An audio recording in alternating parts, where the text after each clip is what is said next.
So that's how you do it, is you think about your job, you think about the skills that you have that are going to be used here, and you leave out all the things that you're not going to be doing anymore. And you know, I do this with current federal employees also who are on a BRAC list or their jobs are changing.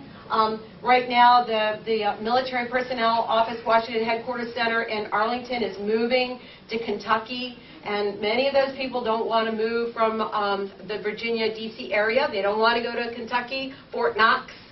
So, and they do military personnel. Military personnel is leaving D.C. It is gone. There's no more jobs in D.C. So they sit in my classes. They've been doing military personnel their whole career. Military personnel is not the same as human resources in government.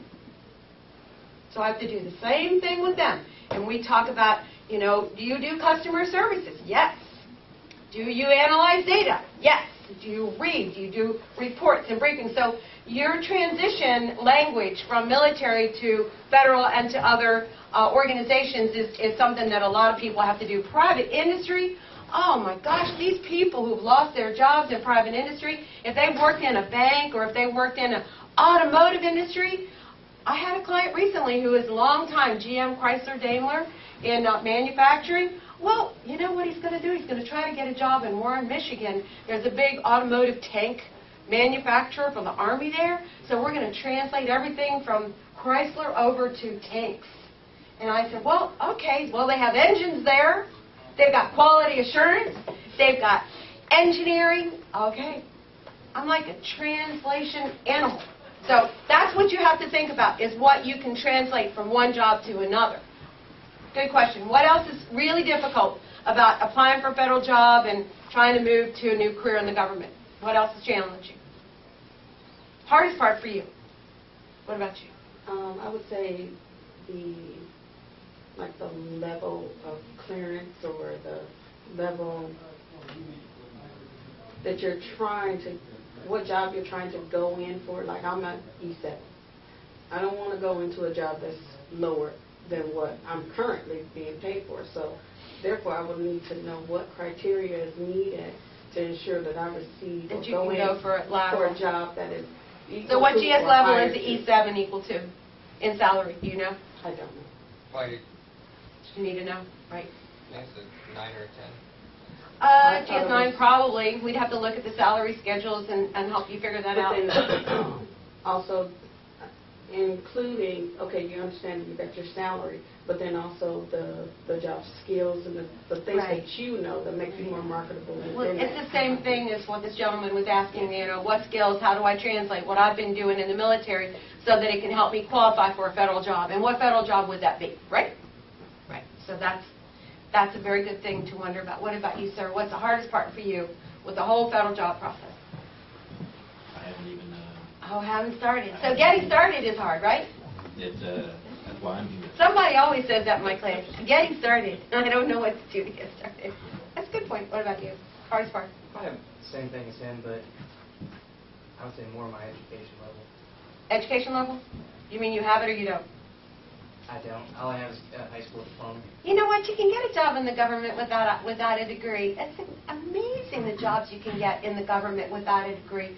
So I can talk about that, and that's a good thing to talk about for veterans, is many of them don't have college degrees and they think they can't get a job in the government. Well, you can. The grade level is not going to be a high grade level. I'm not starting out, but you know, we definitely can talk about that. What about you, sir? What's the hardest part if you are going to consider government? Non-disclosure and pre-publication review. What does that mean? That means I can't put a lot of the things that I've done on a resume that I'm going to hand to you. Mm-hmm. Yeah. Yeah. Well, I mean, we work with people all the time who are in jobs where they can't talk about it.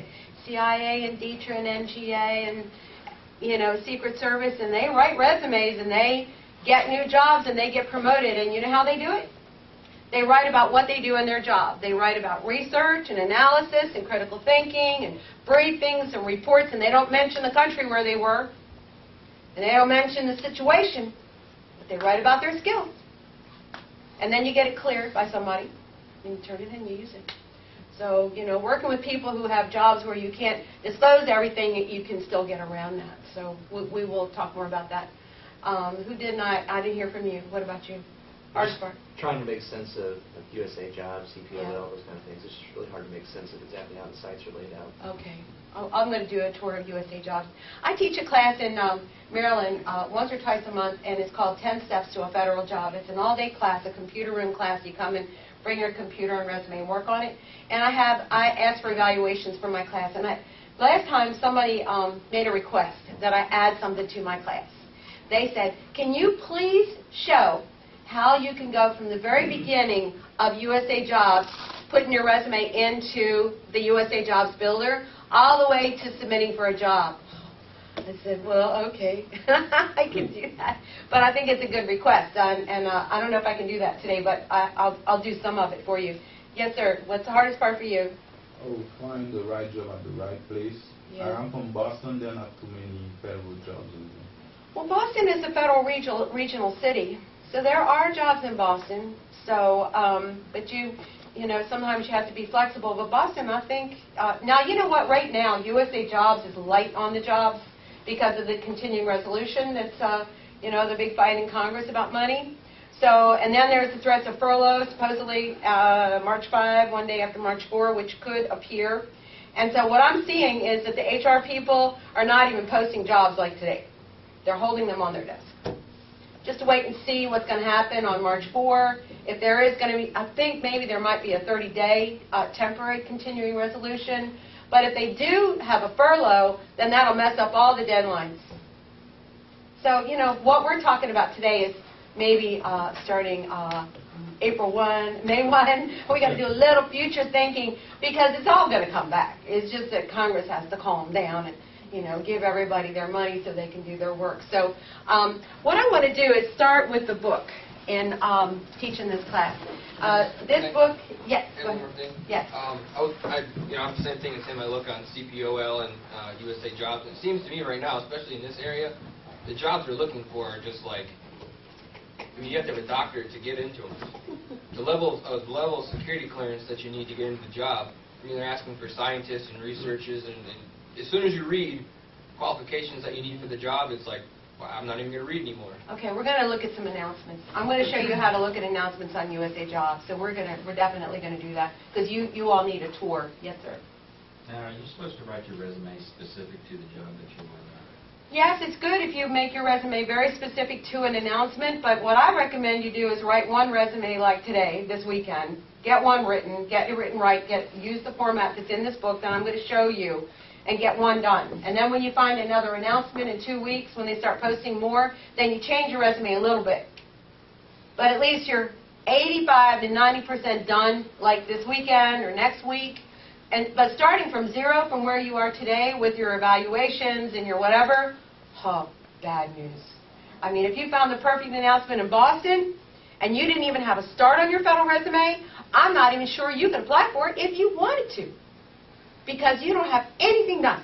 Nothing's in USA Jobs, nothing's in CPOL, you are zero. And that perfect announcement comes up and you are like not in a good mood. I can't do this today. Oh, I'll have to let that announcement slide. Oh, that's too bad. Well, you got to do it ahead of time and get ready for a good announcement that might come up. So that's what we're going to talk about today, is doing your announcement ahead of time. So this book is the second edition, and let's just look at a case study here. I'll give you the page in just a second as soon as I find it. His name is Justin, and I have several samples in here, and there are samples in the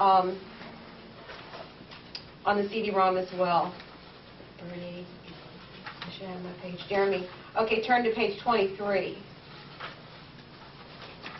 23. This is a vacancy announcement that we were targeting for Jeremy when we were working on his resume. He is an E5 and retired from the Marine Corps as a helicopter crew chief. And he was going for a GS-7. And so this is the announcement that I found for him that he could apply for. And if you look on page 24, this is the resume that we wrote for him. And this resume is, how many of you have taken the TAP class? Anybody already? Well, they teach a resume format in the TAP class that is not this. This is very different. It's called the outline format. And it's written based on skills and competencies. And that's what you all need to do, is write your resume based on the skills that you have and not on the specific things that you've done, whether it's secret work or whether it's infantry work. So his last job is helicopter crew chief. The first paragraph we wrote here is team lead. So that's what you would do, is write one paragraph about team lead and being a crew member or team member. The next paragraph we wrote is about how he schedules and coordinates his helicopter flights. And so you would write about coordinating exercises, activities, operations. Don't go into details, but just write about planning and coordinating the number of people and the equipment that you took out, into your activities.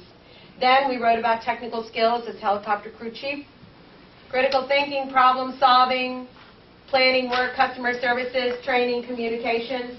Those words sound familiar, don't they? Those are things that you do in your military career, no matter what your MOS is, no matter what your technical skills are, and you're trying to change careers, right? Most of you are changing careers. And so we need to translate those technical skills into skills that the HR person and the supervisor would recognize. And then we have accomplishments. Look at this. Look at his accomplishment. He logged 1,200 flight hours without a single loss of life or aircraft. Now, I know you have some accomplishments from your career written in your fitness reports. You need to dig them out and then add them to the resume to show that you went above and beyond. And then as a plane captain, we wrote up 2 accomplishments. So this is the ultimate federal resume right here. Outline format. Now this copies and pastes into USA Jobs and into the Seafold Builder perfectly. It is beautiful in the Builder. Now why do you think this format is well received by the HR reviewers and a supervisor? Why would they like this format? It's easy to read. Yes. Straight to the point. Easy to read, straight to the point. And if the keywords in the announcement happen to be team lead, scheduling, technical skills, customer services, would it be easy for that HR person or that supervisor to find those experiences by looking at this resume? How many seconds would it take to find the word team lead on this resume if you're looking at it? 1 second. Now that's a good one, isn't it? It goes to readability. Now the TAP resume doesn't do that. The bullets are not organized by skills or competencies. It's just a laundry list of what you did. And it's not targeted toward the HR person. Now, the federal resume is nothing like a private industry resume. The federal resume is a technical document that is demonstrating that you have 1 year specialized experience equal to the level of that job. So this is a technical document that proves that you have the experience that they want. So this is way more than just some words on the paper. It matches the announcement. So this is a good format. And then look on page 26.